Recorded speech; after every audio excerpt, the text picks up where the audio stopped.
Hello, everybody, and welcome to Church at Home with Rachel for Tuesday, the 19th of August. Today, I'd like to share with you again from this devotion I'm using from Bear Grylls, Soul Fuel, a devotion he calls We Become Who We Follow. He says this: who we follow and who we admire, whether in books, film, or social media, often reflects the type of character we develop.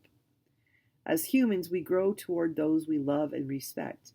So who do you want to trust with your character and life? Who do you want to be influenced by? Those who trust in the Lord will prosper. Those who walk in wisdom are kept safe. That is Proverbs chapter 28, verses 25 and 26. It takes courage to trust our life and future to Christ, but in Him we have the supreme example of character. When we follow and trust His truths, we prosper and are kept safe. Those are two powerful motives and are sound reasons for walking His path and light. And when we do this, we provide a great platform for others to follow, whether that be our friends, family, or colleagues.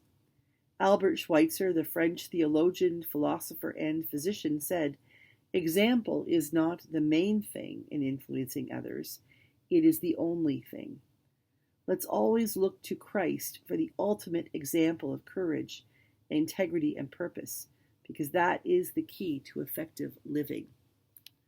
I love that reminder. I read that the other day, and it was a real strong reminder to me about where I need to keep my eyes focused. I remember when I was in seminary and started in my church placement, I was at a church called Bishop Cronin Memorial Church, and I was with Canon Peter Wall. And Peter was not a very large man in stature, but his personality was large.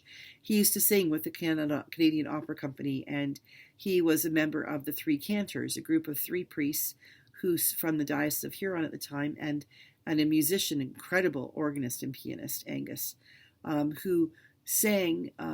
They go around, they were the traveling singers, the Three Cantors, sort of like the Three Tenors. They would go around singing, and they would raise money for the Huron Hunger Fund, or what was known as the Primates Rural Relief and Development Fund, which is now called Alongside Hope.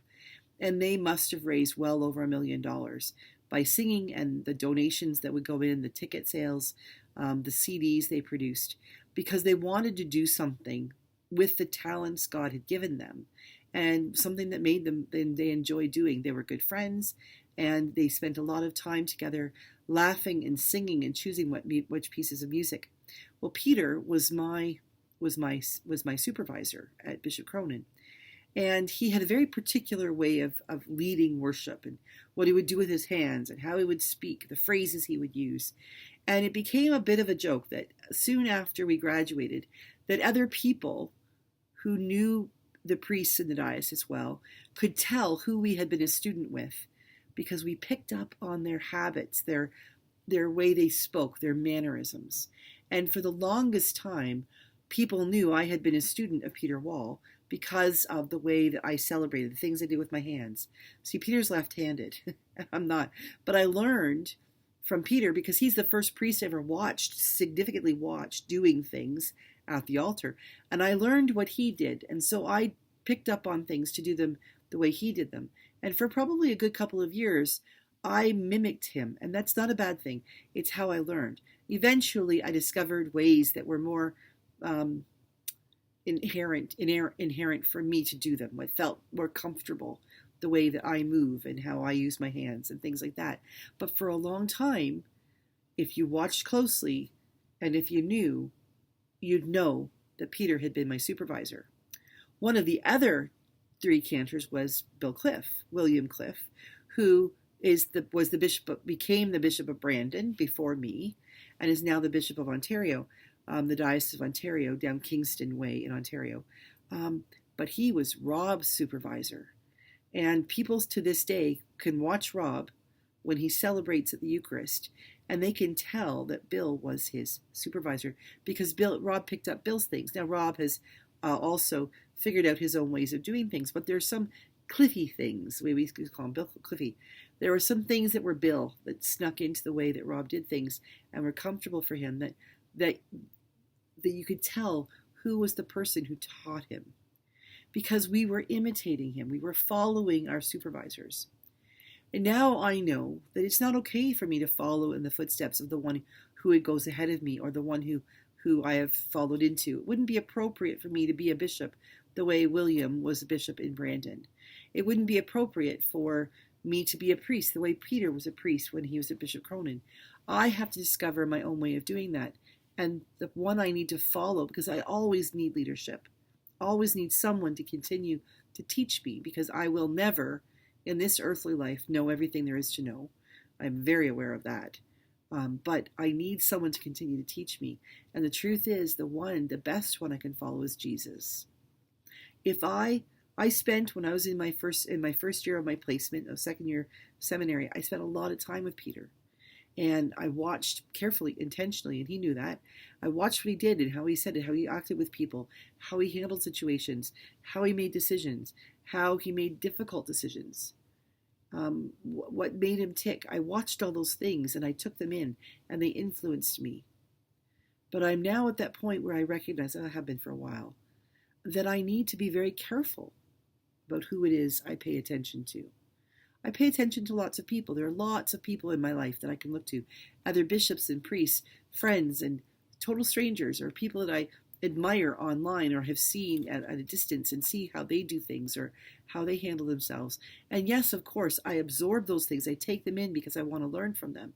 But at the end of the day, the one to whom I turn clearly and most consistently to say, I want to do this thing called living, this thing called being Rachael, this thing called being a bishop, right. I want to do it to the best of my ability.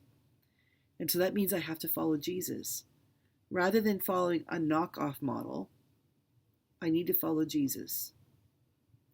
It's really important that we put our focus, we put our attention on the real deal. If you think about it, if you want to go out and buy a car, and you really like Jeeps, then you're going to go out and you're going to find a good Jeep. Even if it's a used Jeep, if you really like Jeeps, you're going to find a Jeep.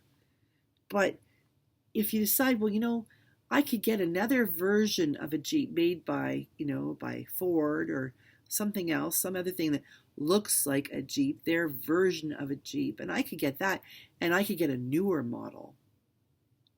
Well, that might be great for a little while, but pretty soon you're going to discover it's not the real deal.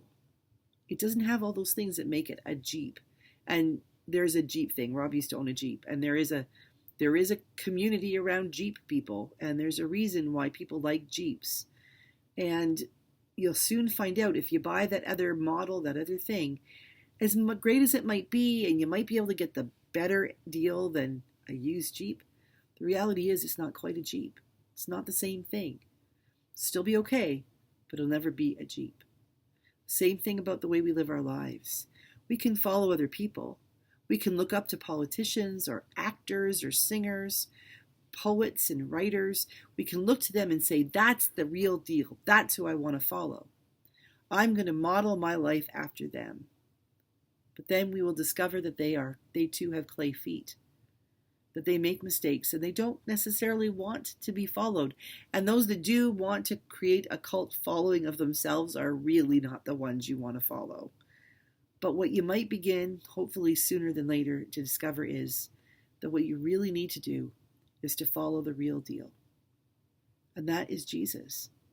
The more you think about him, the more you pray about him, to him, with him, the more you talk to him, the more you spend time in Scripture, reading what he said and reading about what others said about him, and reading the history of how he came, why God brought him into being with us, you will become more and more like him.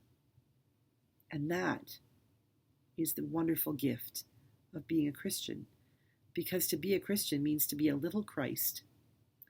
And if we are little Christs, can you imagine how wonderful the world would be if there were more and more little Christs, not the knockoff versions, not the ones who, Christian nationalism, things like that. I'm not talking about that. I'm talking about really following the real deal.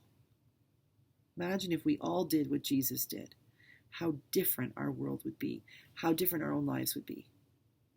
That's what we're called to do. We become who we follow. It's really true. Who are you following? Have a great day. I will see you again tomorrow for Church at Home with Church at Home with Jesus. Yep, that too. Church at Home with Rachael. God bless.